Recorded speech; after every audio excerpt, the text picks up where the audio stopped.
আসসালামু আলাইকুম দর্শক, আমন্ত্রণ চ্যানেল এওয়ান সকালের সংবাদে সংবাদ পাঠে আপনাদের সাথে আছে আমি ডালিয়া খান। শুরুতে জানিয়ে দিচ্ছি সংবাদ শিরোনাম। 5ই আগস্টের পর মতলবের মাঠে চষে বেড়াচ্ছে বিএনপি। চাঁদপুর জেলা বিএনপি সদস্য আলমগীর সরকার। মতলব প্রতিনিধি মোহাম্মদ মাহফুজ আলমের তথ্যচিত্রে বিস্তারিত। সেঙ্গারচর পৌর যুব দলের সাধারণ সম্পাদক প্রার্থী মোহাম্মদ নূরনবী মোল্লার উদ্যোগে খাজা ইনায়েতপুরের স্মরণে সেঙ্গারচর পৌরসভার গনিয়ারপাড় মোল্লা বাড়িতে 13 ডিসেম্বর শনিবার রাত 8টায় মিলাদ ও দোয়া মাহফিলে এসে চাঁদপুর জেলা বিএনপির সদস্য আলমগীর সরকার বলেছেন, 5ই আগস্টের পর থেকে আমরা মতলবের মাঠে চষে বেড়াচ্ছি। জনগণের অধিকার আদায় ও দলকে সাংগঠনিকভাবে শক্তিশালী করতে বিএনপির নেতাকর্মীরা নিরলসভাবে কাজ করে যাচ্ছেন বলে তিনি জানান।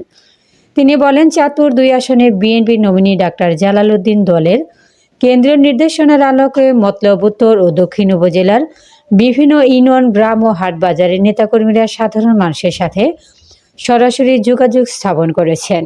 জনগণের দুঃখ দুর্দশা শুনে তা লিপিবদ্ধ করা হচ্ছে এবং আন্দোলন সংগ্রামের মাধ্যমে দাবি আদায়ের প্রস্তুতি নেওয়া হচ্ছে। আলমগীর সরকার আরও বলেন, বর্তমান রাজনৈতিক পরিস্থিতিতে বিএনপি জনগণের পাশে থেকে শান্তিপূর্ণ ও গণতান্ত্রিক আন্দোলনের মাধ্যমে তাদের অধিকার ফিরিয়ে দিতে বদ্ধপরিকর। এজন্য তৃণমূল পর্যায়ে দলকে সুসংগঠিত করতে নিয়মিত গণসংযোগ, সভা ও মত বিনিময় কার্যক্রম চালানো হচ্ছে। তিনি নেতাকর্মীদের ঐক্যবদ্ধ থাকার আহ্বান জানিয়ে বলেন, আগামী দিনের আন্দোলনে মতলব বিএনপি অগ্রণী ভূমিকা পালন করবে ইনশাআল্লাহ। এ সময় উপস্থিত ছিলেন মতলব উত্তর উপজেলা বিএনপির সাংগঠনিক সম্পাদক মিয়া মঞ্জুর আমিন স্বপন, বন ও পরিবেশ বিষয়ক সম্পাদক শাহাদাত হোসেন, পৌর বিএনপির সাধারণ সম্পাদক জাহাঙ্গীর আলম প্রধান, যুবদলের সভাপতি উজ্জ্বল ফরাজি, সেঙ্গারচর পৌর 5 নং ওয়ার্ড যুবদল সভাপতি হাবিব প্রধান, সেক্রেটারি শিপন কাজী, সাংগঠনিক সম্পাদক আলী হোসেন সরকার সহ বিএনপি অঙ্গ ও সহযোগের সংগঠনের নেতাকর্মীরা।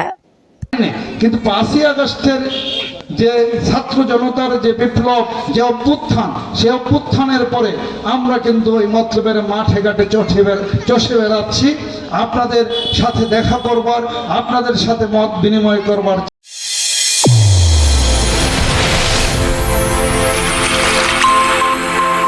চ্যানেল A1 হৃদয়ের স্পন্দন।